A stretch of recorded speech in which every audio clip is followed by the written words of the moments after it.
Pogba with great skill from him to wing the Mo Salah! Raheem Sterling! What a finish!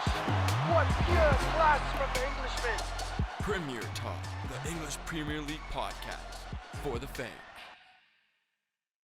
Hello and welcome back to yet another episode of Premier Talk podcast. This is episode 6. We're going to call this one Manchester Derby, featuring our guest Peter Fusco.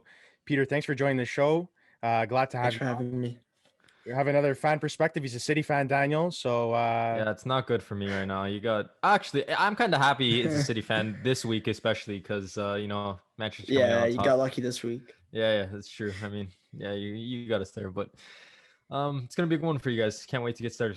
Yeah, I rate the kits to start this one here. Like, you got the Manchester kit there, Daniel. Fusco's got the Man City kit. A little bit of a rivalry here. It's sick. The little kit he's got there with the pink lettering looks dope. I got my Drogba jersey out, my Pogba jersey out in honor of you, Daniel, of course. So, bro, you got the setup today, bro. It's looking nice. I like it. Let's get kicked off right now with the starting lineup. We're going to start us off with a match day 27 recap. Then we got the Champions League and Europa League recap discussion.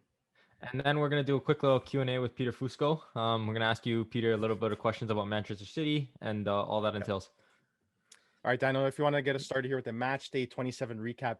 This was on Saturday, March the 6th. Got a bunch of games here. We had 4 games on Saturday. We got our first one was Burnley versus Arsenal. This one ended in a 1-1 draw. We got Aubameyang scoring in the 6th minute, and he continues his good form. And then we got Chris Wood scoring in the 39th minute to tie this game up for Burnley, and that's how it ended. If you're Arsenal, this is upsetting. If you're Burnley, this is a great tie for you. Terrible result again for Arsenal.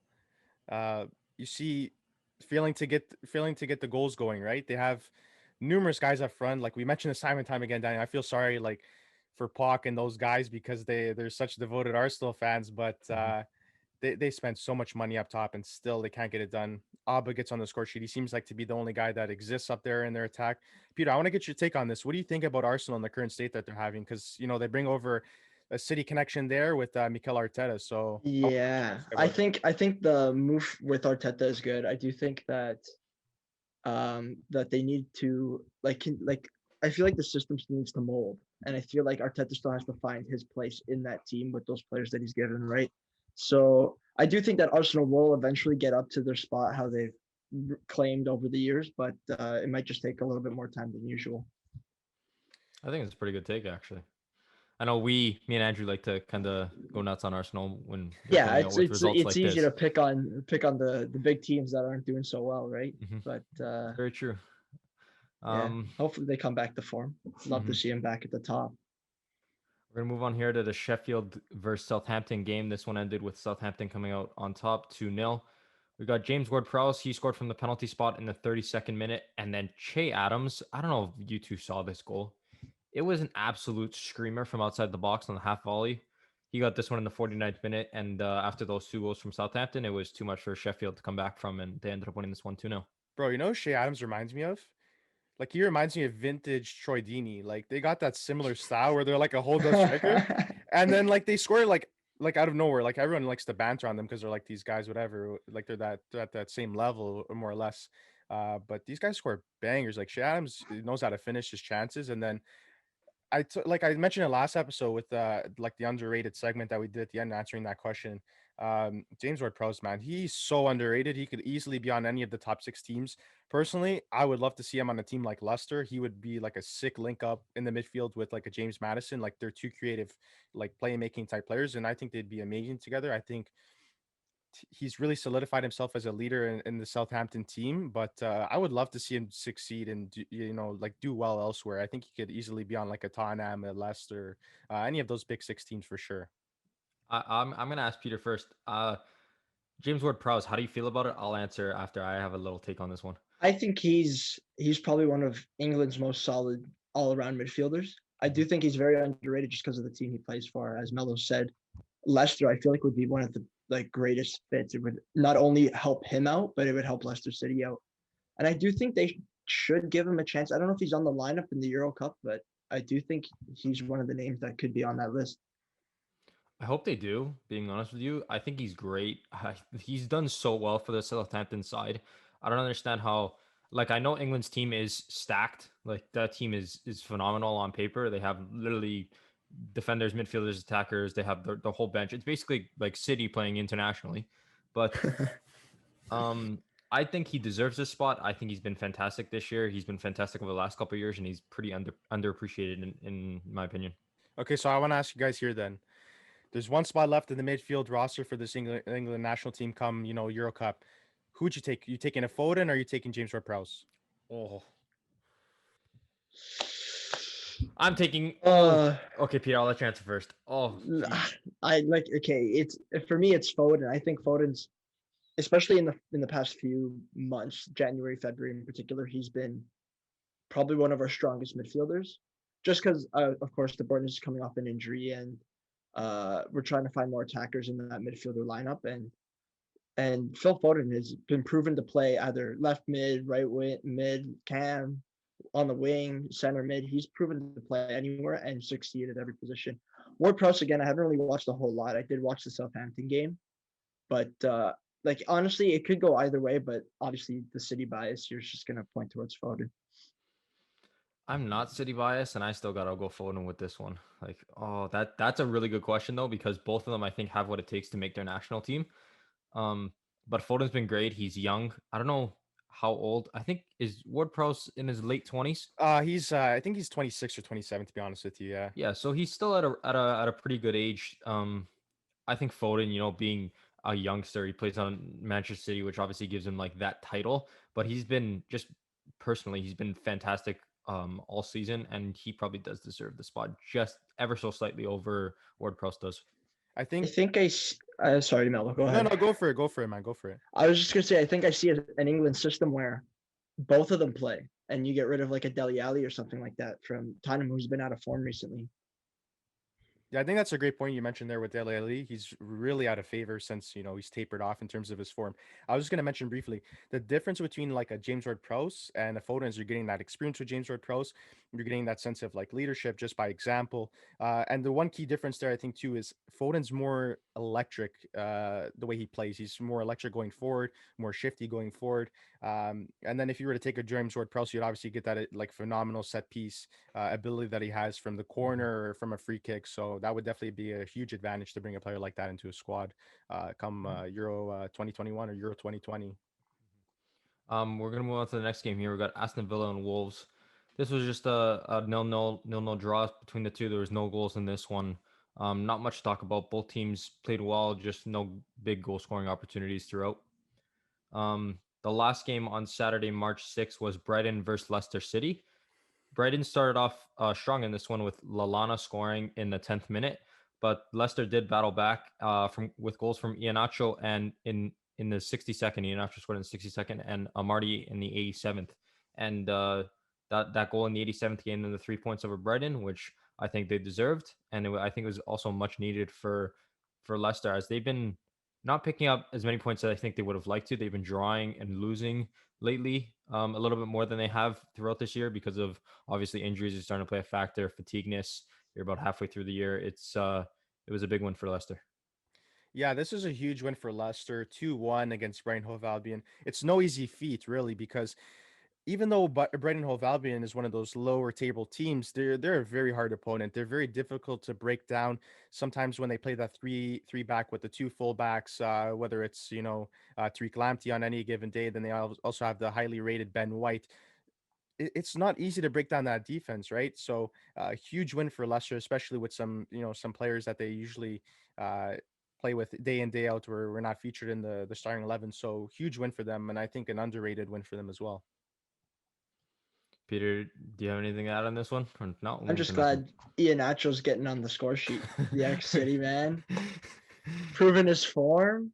No, it's good because like the way we could talk about this later, but the way City plays their strikers, it's just you play one striker forever until they get injured, and then you switch them out. That's probably one of the biggest problems I see with City, and to see him actually get on the score sheet, scoring a goal is really good. Leicester also getting a win against Brighton, as you guys were saying before, that all the teams on the back end have that very defensive first gameplay, and it's very hard to break down and actually steal points away. Daniel, I don't know if you want to kick off. Yeah, sorry Sunday? to cut you off. Yeah, Sunday. Okay. We're gonna move to Sunday. There was another 4 games in this one. It started off. We got the morning starting off with West Brom versus Newcastle. Just like the Aston Villa Wolves game, it ended 0-0. There was no goals in this one. Not much to talk about. The second game of the day was Liverpool versus Fulham, and this was an absolute stunner from Fulham as they scored 1 goal coming from Mario Lemina in the 45th, and this stole 3 points from Liverpool. It gave Liverpool their 6th straight home league loss this year in a row, and it's the first time in history that they've the first time in their history that they've ever lost 6 straight league home games, which was absolutely madness.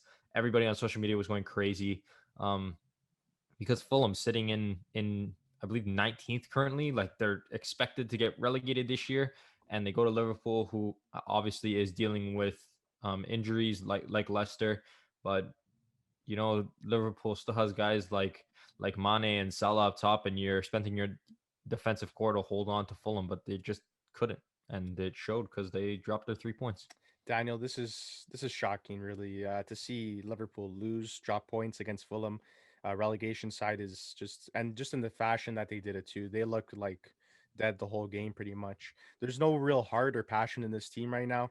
Fusco, I just want to ask you: do you think there's a point where Klopp is on the hot seat, or do you think he's still untouchable from all the work he's done? Because he's obviously brought them their first title in so many years, and then obviously the UCL win too. So Yeah. So I think as it stands right now, they're probably like if I was Liverpool, I'd probably keep Klopp, and I would probably ask him what should we change, whose players should we get rid of or whatever. They've also been absolutely destroyed with injuries, right? Especially in their defensive lineup, having to play likes of Fabinho and Henderson, who don't normally play those positions in the center back role, right? It is very disappointing to see a team like Fulham actually take 3 points away from a team like Liverpool, who last season have won the league. And you never really see a team that the year before won the league drop so many points the season after. It's usually they float around either second, third, or even will go back to back, right? It's very disappointing to see. I know Gerard was asked after, I don't know if it was a press conference or fans were getting to him on Twitter or social media, but fans were basically saying that they want him in at Liverpool, being a Liverpool legend.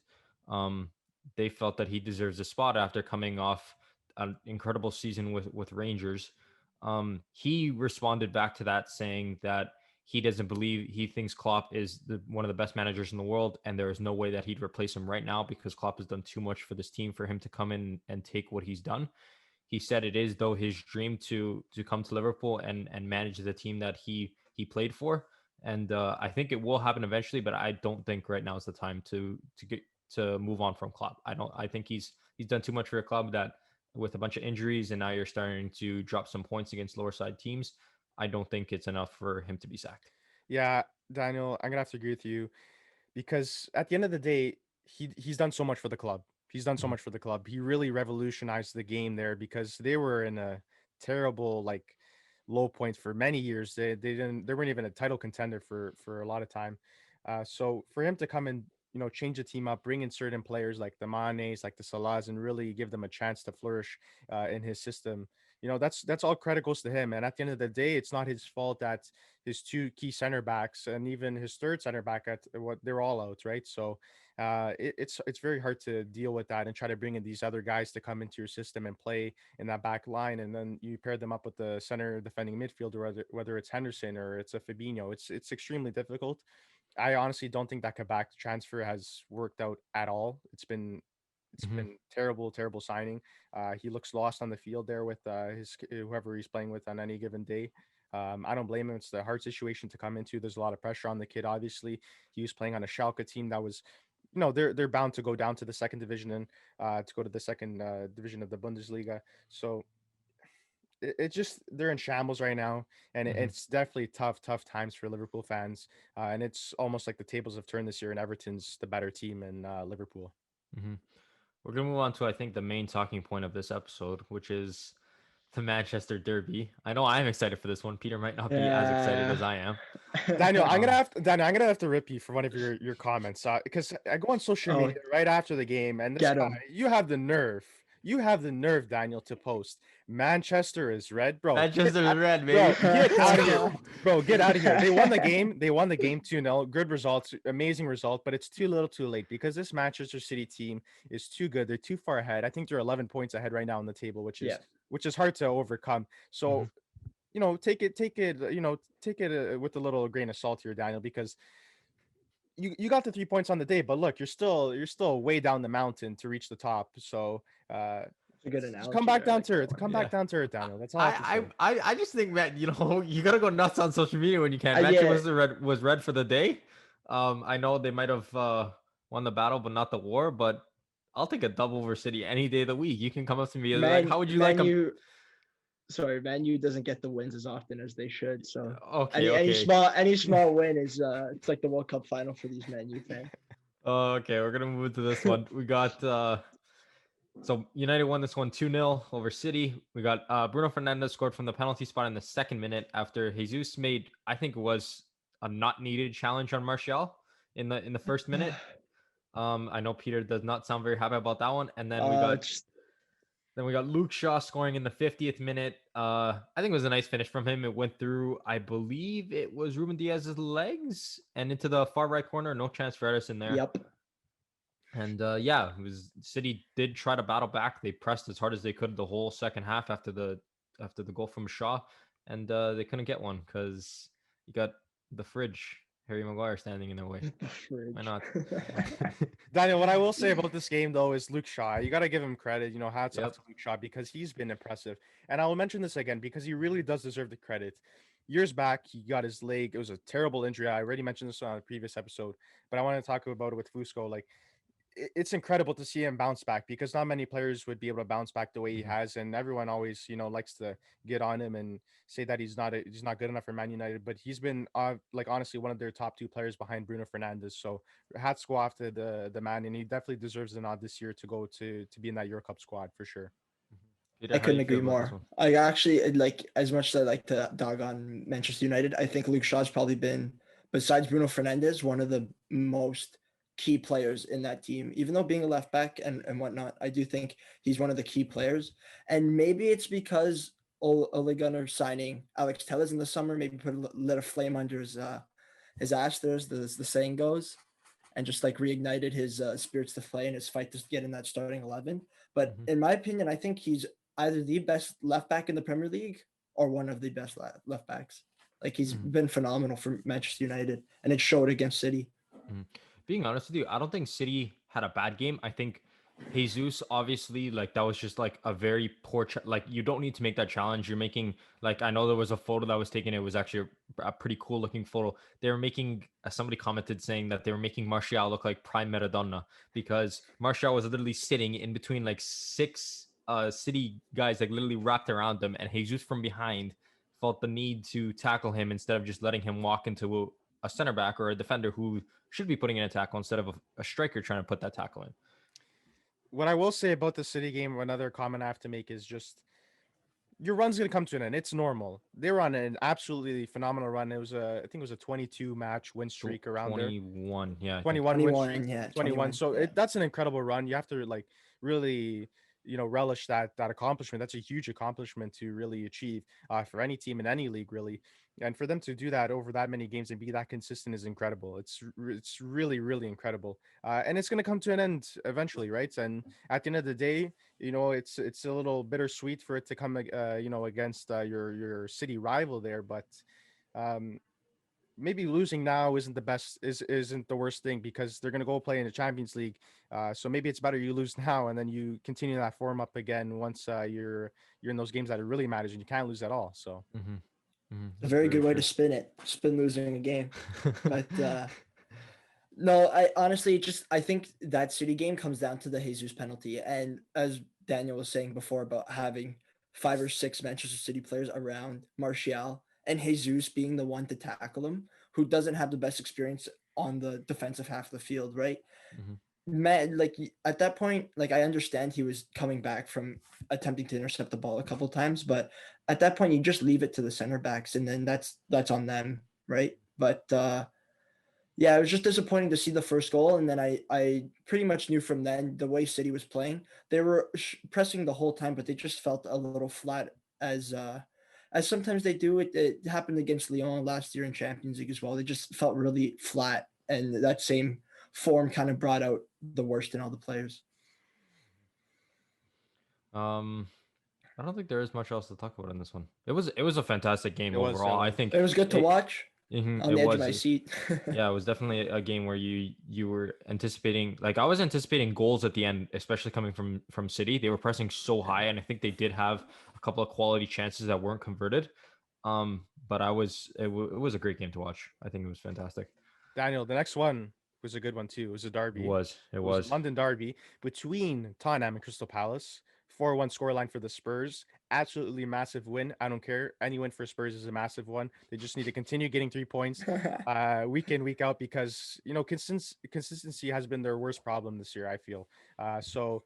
Bale scored twice, got a brace. I'm so happy to see Bale. Me and Daniel are huge fans of Bale. We really love him. Yeah. Ever since his Real Madrid days, of course, and the OG days when he was like absolutely scoring rockets every game for Spurs. Well, I didn't like when he was like destroying Barcelona at the same time, but like when he come back to the Premier League, I like to see him succeed. Why not? And then we had also in this game, we had goals from Christian Benteke. And then Kane also scored two other goals for the Spurs there. So important for Kane to get back on the score sheet. Hasn't been playing every single game due to the injuries. So it's nice to see him get back into the rhythm and grab a pair here. If you're Tottenham, I think this is exactly what you love to see. You got Bale with 2, Kane with 2. You got an assist from Son. I don't know if Son got 2 assists or 1 assist. You still got him on the goal sheet as well, though. You got, I think, your 3 quote unquote stars of the team: Son, Bale, and Kane getting on the score sheet. What else can you want from Tottenham? It's good to see back in form. I honestly, the way it looks to me is almost like how Brazil ended up losing Neymar in the World Cup, being Kane being that Neymar, that main role, right? So as soon as Kane got injured, it's almost like Tottenham didn't know what to do first. Who do we put in there? What do we do? What's the system change? All that stuff, right? And it really showed with their games later on, actually dropping points to numerous teams without Harry Kane. And as soon as Harry Kane comes back, it shows 4-1 scoreline against Tottenham. Obviously, you had that little spat with Mourinho and Gareth Bale. I don't know if you guys saw that. And maybe that also just told Gareth Bale to get out of his own head and start playing the real game, right? I know we had discussed too, like you said, Kane got injured and this Tottenham team looks so lost. I know him and Son play off each other so well. When it's like detaching a link from your team's gonna falter, and that's exactly what it did. But if he can get back in form again, with those 3 players playing off each other, they're gonna be scoring lots of goals this year, and that's, if you're fans of the beautiful game, that's exactly what you want to see. So we're going to move on here to Monday, March 8th. There was 2 games on Monday. The first one was Chelsea versus Everton. This one ended in a 2-0 win for Chelsea. Ben Godfrey scored an own goal in the 31st minute to put Chelsea up 1-0. And then Jorginho added to the lead in the 65th minute from the penalty spot, leaving Chelsea to win this one 2-0. It was a pretty good game. Not Everton had the chances, couldn't finish. Chelsea finished. I know, obviously, an own goal and a penalty. It's Tuchel time. That's literally what it is. Like he's turned his team around. I'll mention it once again because it comes down to, at the end of the day, to his tactics, and these games are very, very, very difficult. I can't stress that enough. Everton have been phenomenal this season. They just upset Liverpool a couple weeks ago. They've been a good run of form. Charleston has been very hot, and to keep a clean sheet against a team like Everton when they're firing on all cylinders in the attack, it's huge, huge, huge, huge. So amazing result for Chelsea. They stay in that top 3, so huge result for them. We're gonna move on to West Ham versus Leeds. West Ham won this one 2-0. We got a goal coming from Jay Lings, where his penalty got saved in the 21st, and he scored the rebound. And then 7 minutes later, the center back of West Ham, Craig Dawson, he scored to make it 2-0, and that's how the game ended. Baby. Jay Lings, baby. I'm happy for him, to be honest with you. I think he's been in great form lately, and this West Ham team has given his confidence back, and he's proving that he can still play at a top level in the Prem. Fusco, Couldn't agree more. I want to ask you, do you think Jay Lings deserves the nod back at Manchester United? Do you think he deserves a spot next year, or do you think it's the relationship's Ooh, tarnished to the point where like he's gone, like he's gonna I leave? think in the terms of Jesse Lingard, I don't think a move back to Man U is good for him. I really don't. Not that he was bad at Man U. He had his first few years were absolutely phenomenal, right? And then it started to show a little bit more when you had Bruno Fernandes coming in, big signing from Manchester United as well. But it really started to show that he was on the back burner. Of course, during the pandemic at the beginning last year, his form started to falter a significant amount compared to the seasons before. But you know what? It'd be really bad if we saw him go back. Staying at West Ham, even finding, like as we said with Ward Prowse, uh, Leicester City, maybe even like a bigger team. You could even say Everton. Some other teams maybe even move Germany to Spain, anywhere. I feel like most teams would be happy to have him for what he can offer. Mhm. I agree with that. I don't think United's the play for him anymore. Um, I think that United's team has advanced, and he sat down, and maybe his I don't want to say his reputation, his relationship is tarnished a little bit, like Melo said. Um, I agree with you. I think Everton. When you said Everton, I was like, wow, it's actually not a bad idea. I think Everton would be a good fit for him. I know their midfield is pretty good with center attacking mids. You got James, who sometimes played on the wing. You got Sigurdsson. I think it'd be good to have him. I think that's not a bad idea. Daniel, let's segue to match day 33. This was a weird one. Yeah, it Match was. day 33. Just Let's dropping just games skip in like ahead, last yeah. week. Um, Yeah, it's fine. why not? We got an absolute goal fest, by the way. We got Manchester City versus Southampton. So on the 5-2, which you don't see very often in the Premier League nowadays. The first one came from De Bruyne in the 15th minute, and then Ward-Prowse again on the goal sheet, again from the penalty spot to tie this game up. And then Mahrez scored in the 40th minute. Gundogan scored in the 45th to put City up by 2.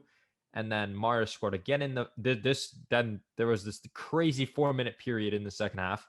We got Mahrez scoring again in the 55th, Che Adams scoring in the 56th a minute later, and then De Bruyne scoring 3 minutes after that in the 59th. So we got 3 goals in 4 minutes, absolutely nuts. And throughout those 4 minutes, Foden got 2 of the assists. Absolute goal fest. How do you guys feel about this? This is a beatdown for Manchester City, like on Southampton. This is an absolute Southampton beatdown. This is like some WWE type stuff, like a body slam. Like this is like body slam Southampton. No chance for Southampton. There's that brief period when they got the sham goal, but still, there's no light at the end of the tunnel in this one for them, because Manchester City, they were just hungry to get a win after that loss. They wanted to prove themselves once again. So I think this was an enormous win on Manchester City's part, because 5-2 is a great scoreline against Southampton. They're a hit or miss team this year, I feel like. Some very poor results, like obviously against Manchester United. But they've been inconsistent, right? And at the end of the day, this is just another big win for Manchester City, and to keep the 3 points going is crucial. Peter, how do you feel about this one? Big win. I was actually just watching the game back before we started the podcast, just so I could remember, get it more fresh in my mind. But after Southampton scored their first goal, for drought up until around their City's second goal, it was just all Southampton. And all it takes is one missed opportunity to turn the game on its head, right? So Mahrez with the second goal, and the game flipped from there. And it was just as Man City should be playing every game, in and out. That's the form I'd love to see the team in. Yeah, I think it's probably a big confidence run that Southampton had after Prowse scored from the penalty spot. They realized that they're tied with City, who's sitting so high up in the league right now. They actually feel that they have a chance to take points away from City. And then as soon as Mahrez scored 2-1, it's like the confidence completely dropped. And then with Gundogan adding again in the 45th, that was just complete done after that.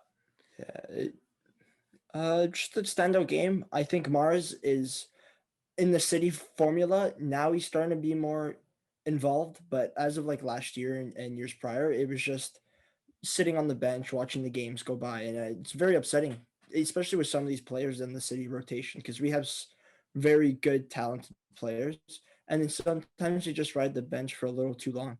And I'm glad that Mahrez is actually showing his full potential. The champions. We're gonna go Champions League and Europa League discussion. Andrew just likes the Champions League theme song. I'm convinced. Oh, it's so good. Listen to it every It night is before I so go to good. bed. It's such a good song. You know, when the Champions League back, everybody's excited. Okay, we got Don't say Champions that in League, front of Europa the League Arsenal guys. discussion. That is very true. I love it. I love it. He comes on the podcast, starts ripping Arsenal. I love it. So we got Champions League. We're going to discuss first, just quickly.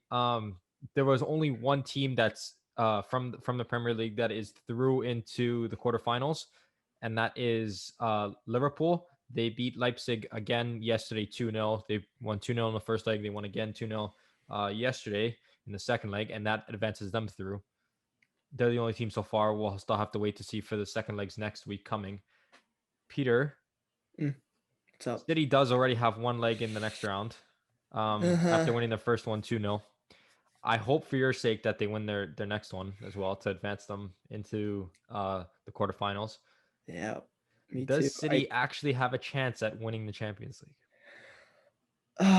As much as I want to imprint it in my brain that they're gonna win every game, like and just destroy, I can't see Bayern Munich losing. I can't, especially the form that they're in. Even last season, they were just electric, game in and game out.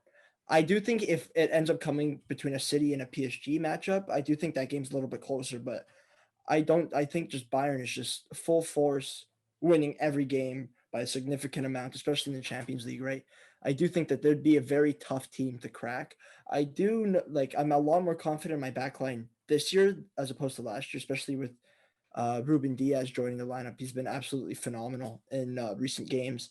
And yeah, it'd be tough to see them lose, but I can't find the justification for them not to.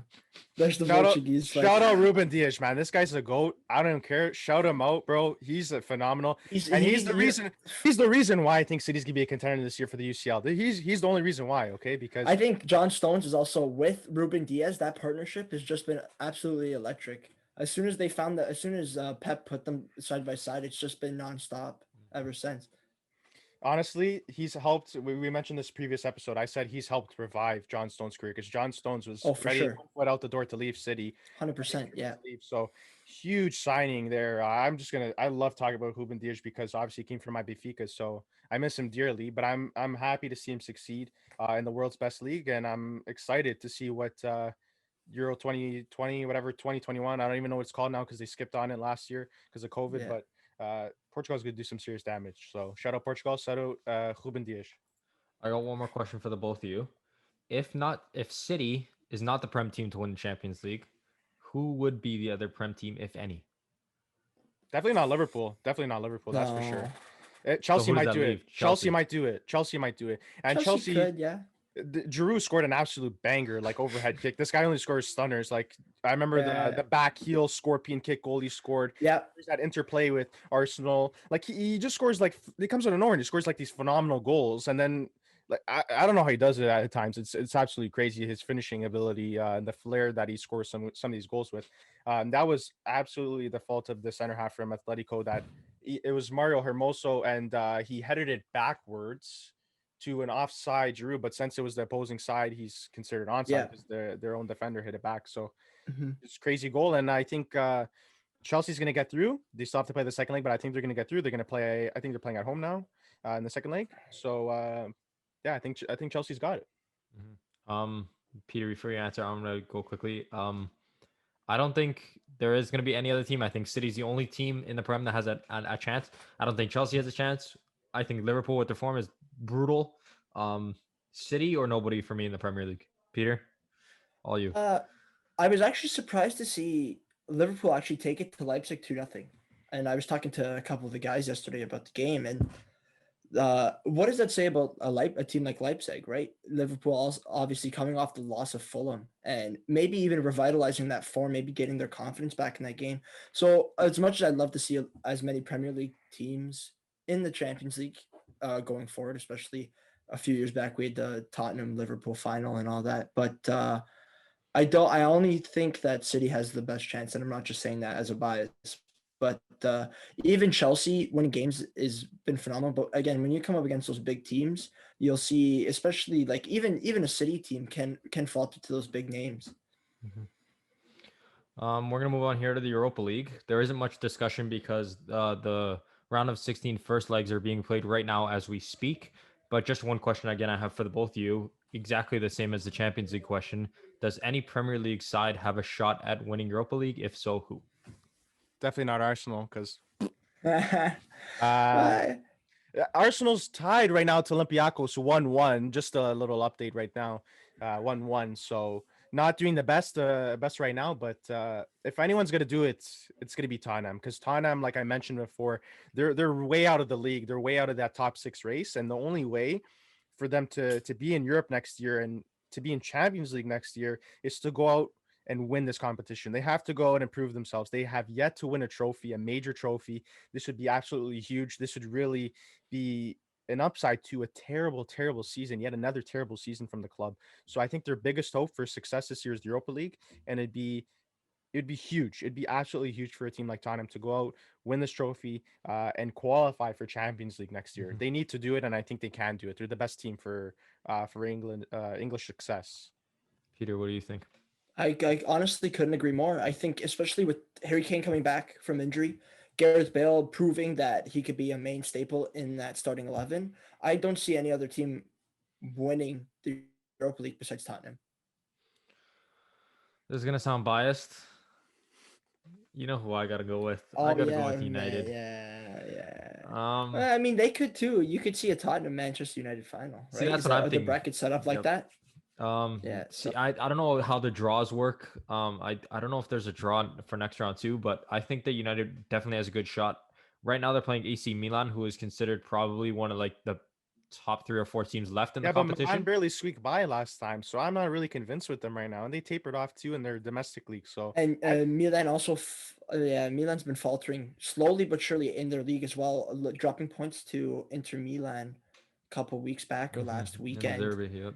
and that midweek actually tying to the team they faced in Europa League to put them through. I'm pretty sure they're tied. Yeah, they they did did. tie to go They went through. away on the away goal rule. Yeah, Mhm. that's Uh, right. Yes. So I think Manchester United has to beat them, and honestly, you guys already mentioned it just now. The ultimate final would be an English final. The two best teams left in the competition, in my opinion, is obviously United and Tottenham. So that'd be a super final, and I would love to see it personally. Mhm. We're gonna move on here to a quick little Q&A session with Peter Fusco. Um, Peter, we got a couple questions for you. We got 5 questions for you. We got Oh, really good questions. We're gonna ask you a bunch of them. It's all about Manchester City, so you get to talk a little bit more about them. perfect. Andrew, why don't you start us off?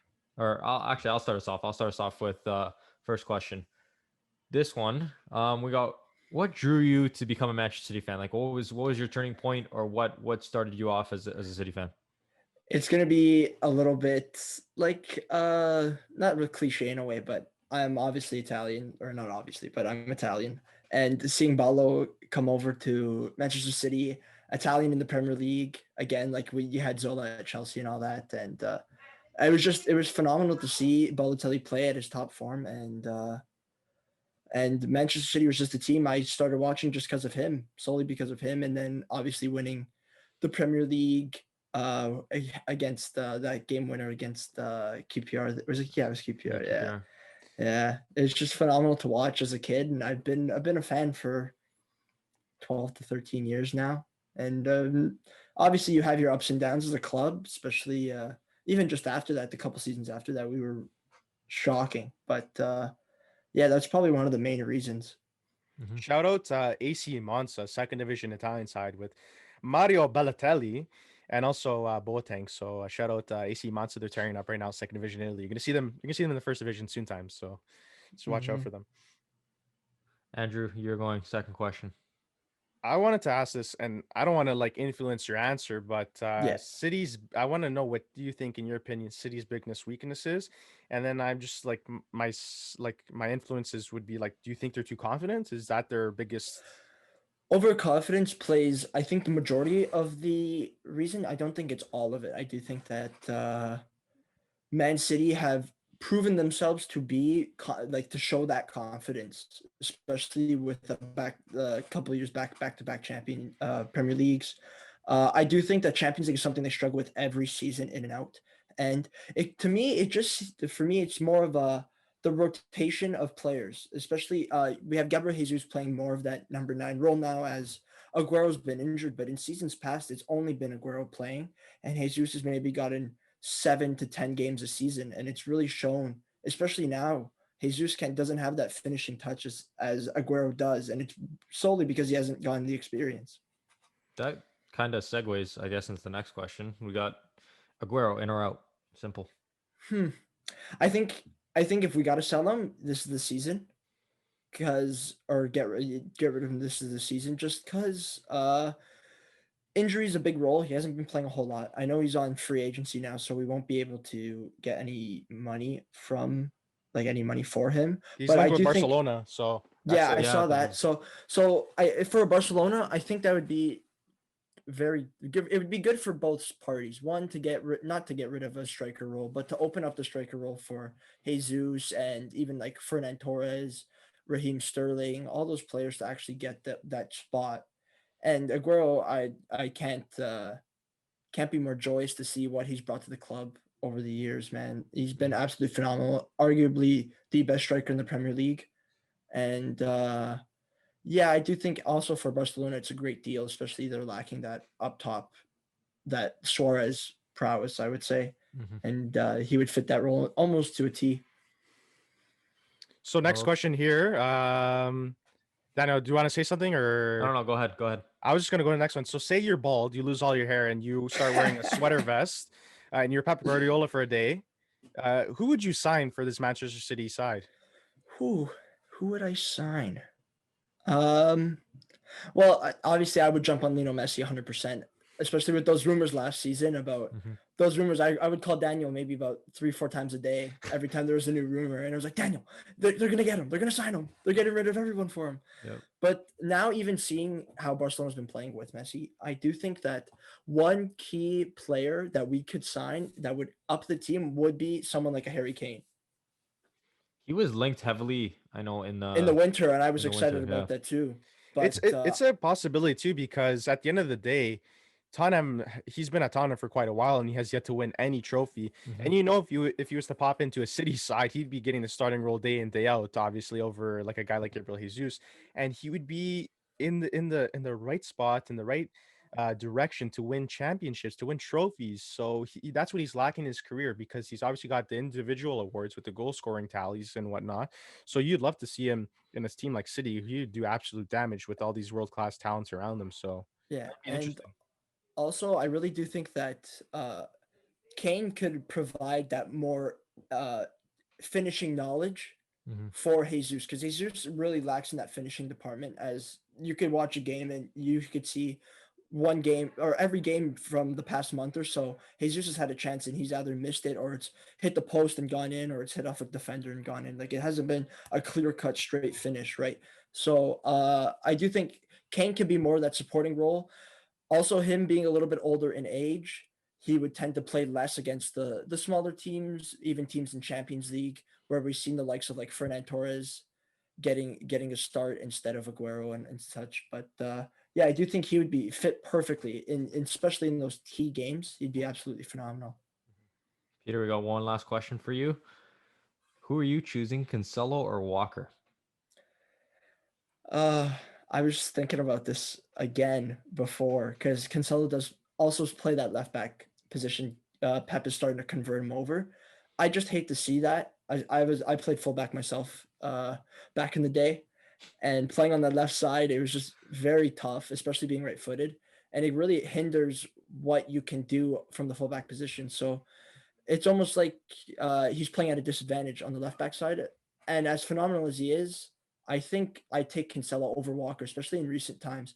Walker at the beginning of the season was phenomenal. Obviously, one key notice from him is scoring against Sheffield, a very nice goal against Sheffield, and putting in defensive prowess, defensive knowledge day in and day out. But recently, I do think Cancelo takes that spot 100%. I just want to touch upon something here. I was watching a video and it was showing the detrimental aspect to putting a an unconventional player on in their weaker side. So for example, like Cancelo going onto the left side, it's problematic, and it's showing the type of balls you would send down the line. And if he's playing with his most dominant foot, it shows that there's significantly lower pass success, and also there's a higher risk of him losing passes. So I thought it was quite interesting, and you can sometimes really see it come into fruition when you're watching the games, and you could see that when a player is not using their more favored foot, they make mistakes and they make errored passes. So I thought it was quite interesting, and it definitely applies to this Manchester City situation. I think it's a really good point. Just to wrap this up, I think that's all the time we have for today in this episode 6. Peter, thanks for coming on once again. We love having people from the community come on and give their 2 cents about the Premier League and honestly bring their perspective here. So we thank you a lot for coming on. Thanks for having me. It was a great time. I really enjoyed myself talking about how bad Manchester United is. I had to include that right at the end. And I just want to shout out Barbuto here. The man looks fresh. He looked like Jimmy Neutron the last couple episodes. This guy finally got a haircut. I just want to give a credit to him because he got a haircut finally. So shout out Barbuto, eh? You know how lockdown is. You gotta do what you gotta do. You saw look him like last a week, caveman.